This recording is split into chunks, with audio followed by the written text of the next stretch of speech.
L'écho pour tous, présenté par Mehdi Litim. Madame, monsieur, bonjour. Sans que ça ne fasse trop de bruit ni trop de vagues au jour le jour dans les médias, le taux de chômage reste à des niveaux particulièrement élevés et inquiétants en Europe et en France, alors qu'il a baissé massivement dans les autres grandes zones économiques, aux États-Unis par exemple. C'est qu'en Europe et en France, notamment avec la loi El Khomri, on essaye de lutter contre le chômage avec des réformes structurelles, alors qu'aux États-Unis, on a lutté avec des réformes conjoncturelles. Alors qu'est-ce que ça signifie ?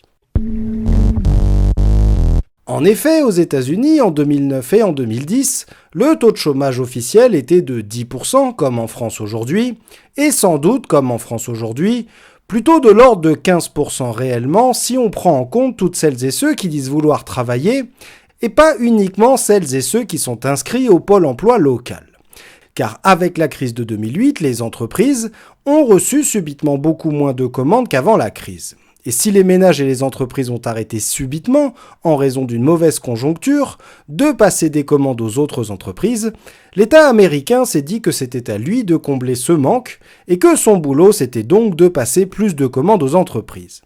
C'est ce qui explique que les déficits du budget de l'État américain ont été énormes, de l'ordre de 10% de l'ensemble de la richesse créée aux États-Unis en 2009, en 2010 et en 2011, le temps que l'activité économique reparte et que les ménages et les entreprises se remettent elles-mêmes à passer des commandes aux autres entreprises.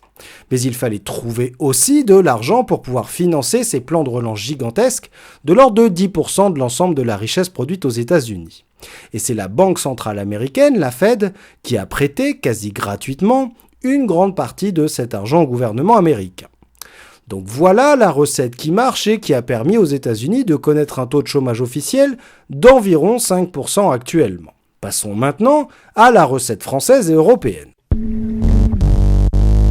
En Europe, à la même époque, au contraire, il était interdit de passer des commandes aux entreprises quand on était un État, sous prétexte qu'il ne fallait pas que le budget de l'État connaisse un trou, un déficit supérieur à 3% du PIB, c'est-à-dire de l'ensemble de la richesse créée en France par exemple. Alors qu'au même moment, aux États-Unis, on organisait des déficits budgétaires de l'ordre de 10%.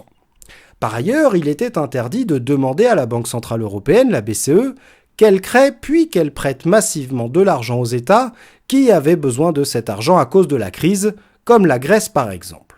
Parce que, nous disait-on, surtout du côté allemand, le chômage et la faible croissance que nous connaissons ne sont pas conjoncturels, temporaires, liés à une crise déclenchée par une poignée de spéculateurs. Non, notre crise serait structurelle. Structurelle, c'est-à-dire que pour sortir du chômage et de la croissance faible, il faut réorganiser plein de choses dans le fonctionnement de l'économie en France et en Europe.